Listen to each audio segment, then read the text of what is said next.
At the 2024 BET Awards, Tarji P. Henson made Project 2025 a talking point, and it should be. And it's not hyperbole to say that Project 2025 would dismantle democracy as we know it. Critics are calling it the fascist playbook. This is the far right being more organized than we've ever seen them before. Project 2025 is an 1,000-page playbook written by the Heritage Foundation, a conservative think tank, in partnership with over 100 different right-wing organizations, and it's where The Handmaid's Tale finally comes to life. Because this is what Jim said, the chaos of last time, they recognized that last time... They need more discipline. Right, and they knew that they couldn't get Republicans to agree. They couldn't get the administration to agree. This time, it's going to be much more organized, and it's going to be move fast. It means no birth control. It promotes capital punishment and the speedy finality of such sentences. It is a Christian nationalist movement and promotes the idea that a government should maintain a biblical definition of what marriage and family is. It would abolish the Department of Education. Scientific research would receive funding only if it aligns with conservative principles. It would explicitly reject abortion as healthcare nationally. It would restructure the government so that independent agencies, including the FTC and FCC, would be under direct presidential control. It would prosecute all state and local governments and any higher institutions that have DEI programs. And it details comprehensively the Republican strategy to remake the executive branch, concentrating power solely in the hands of the president.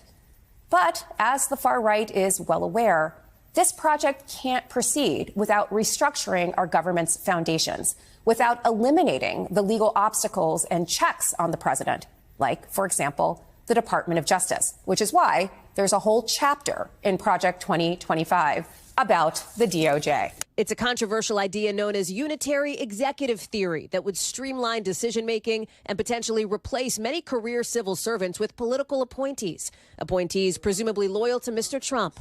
The plan calls for more spending for a U.S.-Mexico border wall, more federal power to control immigration, and increased fees for the immigrants allowed to stay. On this side of the border, big cuts to corporate taxes and income tax for America's highest earners. Aimed specifically at overhauling key government agencies in a potential second term. The project's mandate states that freedom is defined by God, not man.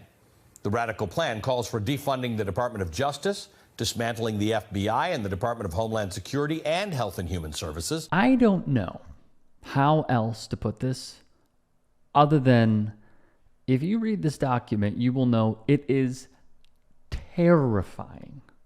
From the Associated Press, the goal is to avoid the pitfalls of Trump's first years in office when the Republican president's team was ill-prepared. That seems to be a theme. They want to know what they are doing and how they're going to execute it, and it is all in this plan.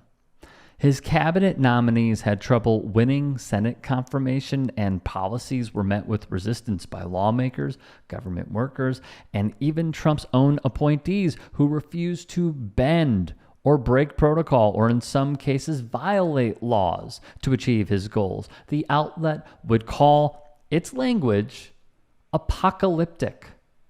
It takes a lot for an outlet like the AP to say that. Trump intends to bring independent agencies like the Federal Communications Commission, which makes and enforces rules for television and internet companies, and the Federal Trade Commission, which of course enforces various antitrust and other consumer protection rules against businesses, under direct presidential control.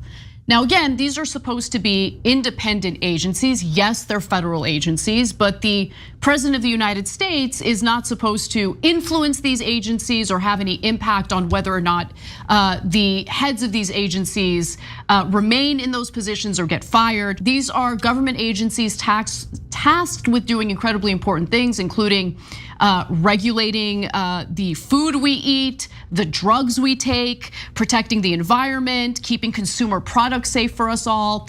And when it comes to the Federal Trade Commission, it's supposed to weigh in and prevent major conglomerates or major mergers from happening. Trump wants none of that. And of course, there is more. In a must-read Twitter thread from Emily Galvin Almanza, she would point out that Donald Trump's Department of Justice would override local voters and prosecutors, in turn bringing federal charges where they deem states not being punitive enough. They will increase the utilization of the death penalty because there's nothing more pro-life than that. They will take election integrity, of course, out of the hands of the Civil Rights Division and put it into Donald Trump's DOJ. She'd tweet, "It's also important to remember the ramifications of highly punitive policies. A DOJ that seeks the max on every case, seeks the death penalty, increases immigration detention, is a federal government expanding and lining the pockets of the prison industrial complex." Additionally, under a Trump admin, they could and would simply choose to stop fighting to make hospitals to offer abortion in cases where it is necessary to save a woman's life. You need to know what is happening here. I started with number one, which is a whole set of policies that are supposed to enshrine the family, by which they mean a traditional one man married to one woman with their own biological children. They are that specific. So already they've abandoned same-sex marriage. That's gone. So when they talk about parental rights, they mean parental rights insofar as they align with them. There are no parental rights, for example, for the parents of trans kids, like Next Benedict, right, who died as a result of what looks like an anti-trans attack in a public school. They're really coming for the 14th Amendment when it comes to things like same-sex marriage, but also a host of issues, whether we're talking about abortion, other kinds of reproductive health care.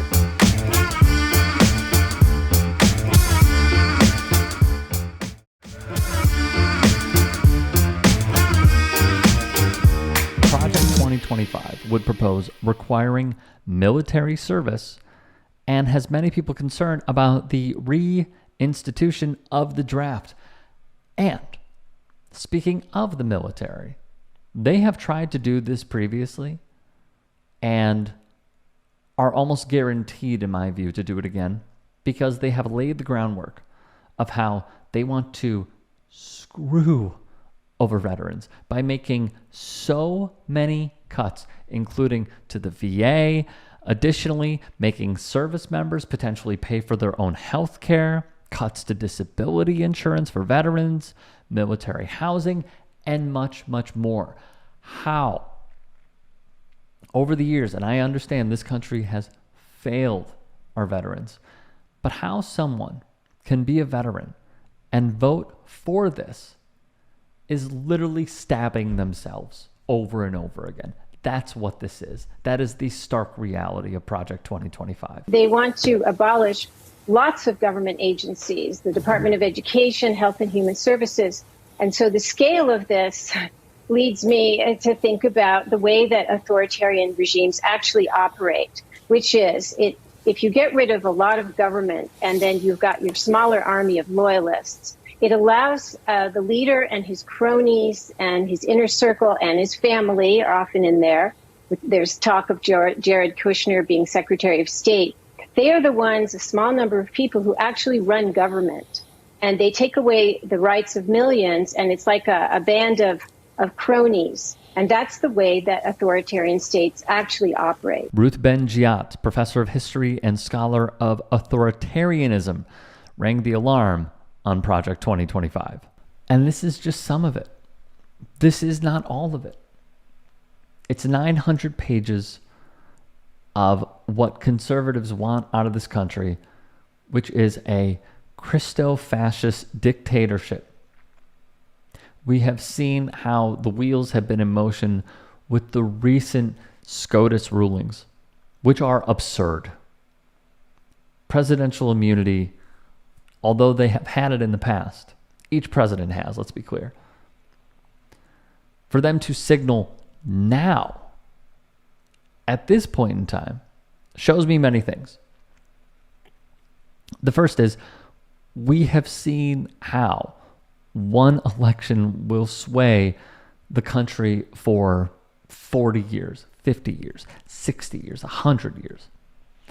The second is, we know through vast reporting the conflicts of interest that each of these conservative justices have and hold, how they will not recuse themselves from rulings in which the side that they are presiding over a case to make a judgment they have been involved with. Could be Samuel Alito's fishing. Could be Clarence Thomas and Harlan Crow. Could be Neil Gorsuch with a house that he didn't sell and then suddenly he does to a firm that is involved in a case before him. Could be the weird history of Amy Coney Barrett. John Roberts' wife and the pattern of involvement she has had in other ventures. And what I continue to go back to is a message that we have had on this network for decades. And it is this, and I know many leftists feel this way, is the involvement and intersection of having lawmakers, judges, what have you, be influenced by think tanks, by super PACs, and overall the bottom line being money in politics. So many of the leaders that concocted the document that is Project 2025 likely have a direct involvement in who some of these Supreme Court justices are and how they got there in the first place, how they have been brought up through their own systems and put in this place for this reason. It has shown a blueprint unlike any other in how it has taken them not a day, not a week, not a month, not a year, but decades in order to get to this point. This is playing the long game to a T. And the message from Dems is vote. Vote. I am deeply frustrated. Deeply. I am deeply hurt. And yet here we are.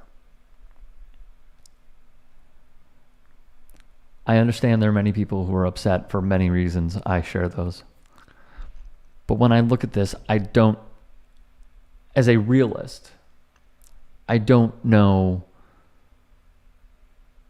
what else to say other than it feels like each time we go to the polls, it's putting a Band-Aid on the problem.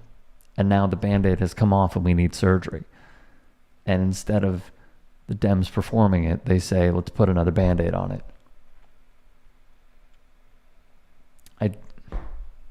It is important to vote. It's also important to organize.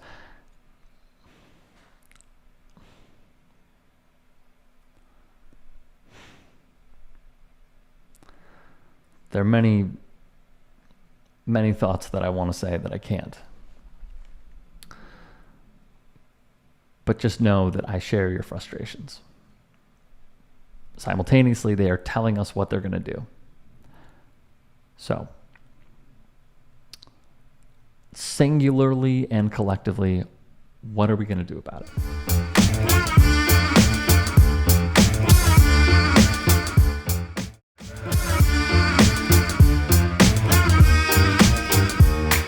Talk about Shannon Sharpe and Skip Bayless. I'd be lying if I told you I thought I would be where I am right now at this point in time. Did I think it was possible? Yes, but I thought it was going to take me a lot longer than what it actually took me. It's tough. See, people like, well, Shannon, why did you get so emotional? Because if you knew what I put into that job, you would understand it. Sharpe would sit down and get candid with the Black Money Tree's Jerome D. Love in an interview. You see, the greater the expectation, the greater the hurt when it doesn't work out. Yeah. And I poured so much into that. I gave up everything. I lost relationships because I couldn't go out to dinner. I couldn't go to vacations. I couldn't do it because I have to watch all the sporting events because I got to be able to talk about them on television and talk about them expertly. So it cost me a lot. Quick break in the action here. This is a component that many on the outside looking in do not grasp. Yes, this is a career that is at times very fulfilling, at times very satisfying, and honestly, I don't think any of us would trade it for the world. But it does come at a cost. And Shannon is right here. He'd also go further. I believe I could be where I am today, but I just thought it was going to take me a couple of years. But to say that it didn't hurt to leave, because it did, because of what I put into that. Yeah. And that's why it hurt. See, the greater their expectation, the greater the hurt that comes along when it doesn't work out. That's why parents get upset when your kid doesn't fulfill what you have expected of them. Yeah. It hurts you more. It hurt me to lose because I had put so much into that job. And so now I look at it and say, now I'm no longer talent. You can't fire me from Shay Media because I own it. Yeah, yeah. You can't fire me from Night Camp. You can't fire me from Club Shay. I own it. And so that's the way I look at my business now. You're going to be my partner. You're no longer just going to cut me a check to do something. We're in partnership. Let's just quickly go over why it was so hurtful, as Shannon astutely puts. In December of 2022, do you remember this? When discussing Tom Brady having one of his worst career games, of course with the Tampa Bay Buccaneers, Skip Bayless on Undisputed made it quite clear that even on his worst day, even in his worst career performance, Brady was better than his co-host, his running mate, a winner of multiple Super Bowls, and an NFL Hall of Famer, Shannon Sharpe. Sharpe would rebuke his co-host, saying, quote, "See what you do, you take personal shots. You would take a personal shot at me. You're willing to take a personal shot at me to say this man, Brady, is better than me because I say he's playing bad this year." It was a low moment. And it didn't necessarily, in my view, feel theatric, but more so authentic and revealing. There would be more. There was Bayless's tweet on Damar Hamlin. Who could forget? It quickly went viral and felt almost intentional in the sense that he wanted to have his name trending right alongside Damar Hamlin's, no matter what the take is. We've also learned this from former co-hosts of his, former employees, co-workers rather, of his, that he pays attention to this stuff. Shannon Sharpe would be a no-show for Undisputed the next day. It was a massive move. Bayless was feeling the heat, likely needing the show to argue about a bevy of other topics to simply shift the attention, but he ended up hosting the show solo. And then when Sharpe came back the next day, it led to this awkward moment. But I didn't want it. Well, time out. I'm not going to take it down because I stand by what I tweeted. Skip, let me finish. All right, okay. Go ahead. No, you go. Go ahead, let's go, Jen.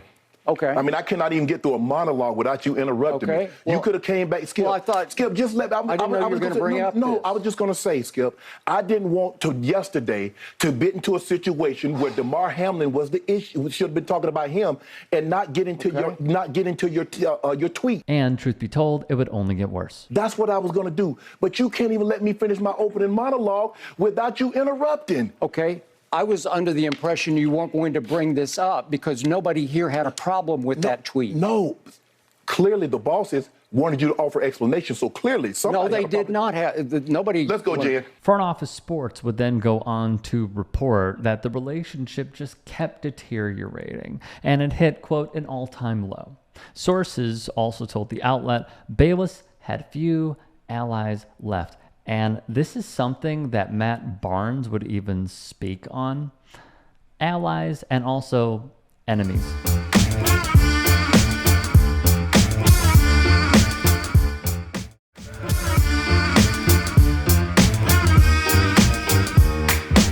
I just feel of late he's been very, very, very disrespectful and out of pocket, and that's normal, but he's been that way to Shannon.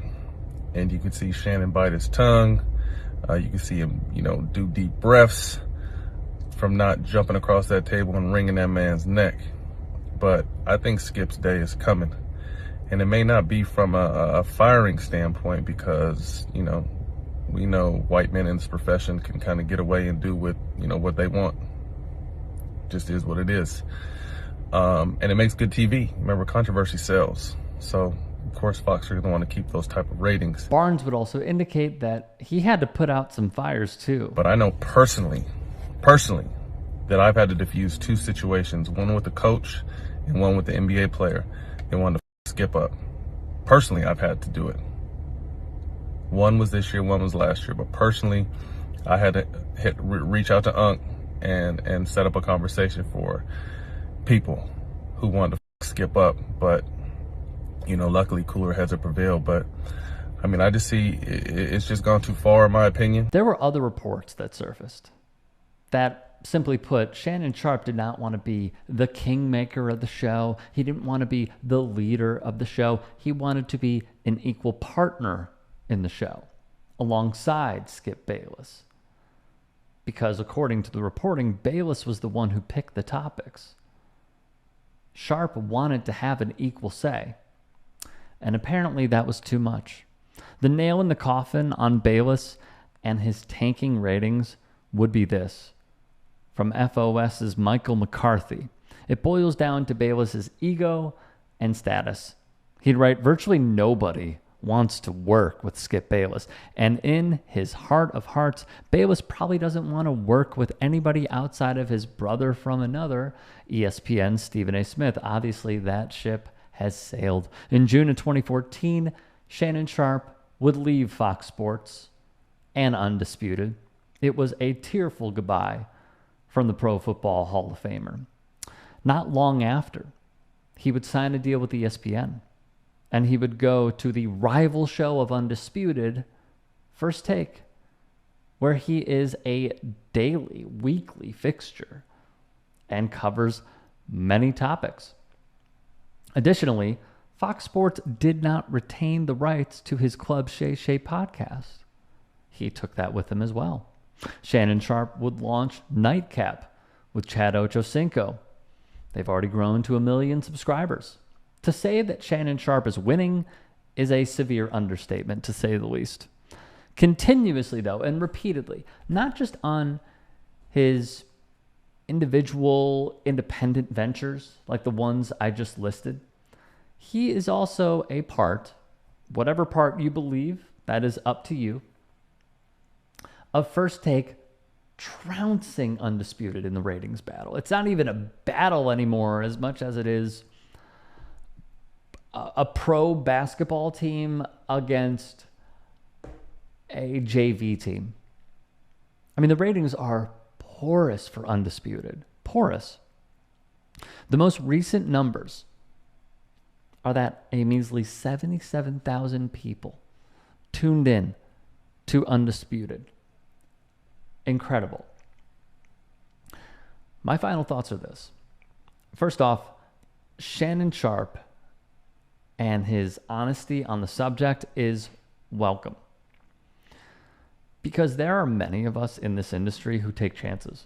And when we do take those chances, obviously we want to see it pan out and we want to have success. That's not always the case. We did think that this had longevity until the curtain started to get pulled back. And I believe in my heart of hearts that Shannon Sharpe thought that this was going to be his jam for many years to come. Instead, it ended rather abruptly because, as he has given interview after interview, he just couldn't take it anymore. So to see him, my words, in essence, graduate from what was troubling, somewhat toxic, to launching various media ventures and being given a huge microphone on ESPN's First Take has been quite the ride and really, really interesting, to say the least. Not just for the consumer, but also for us in media.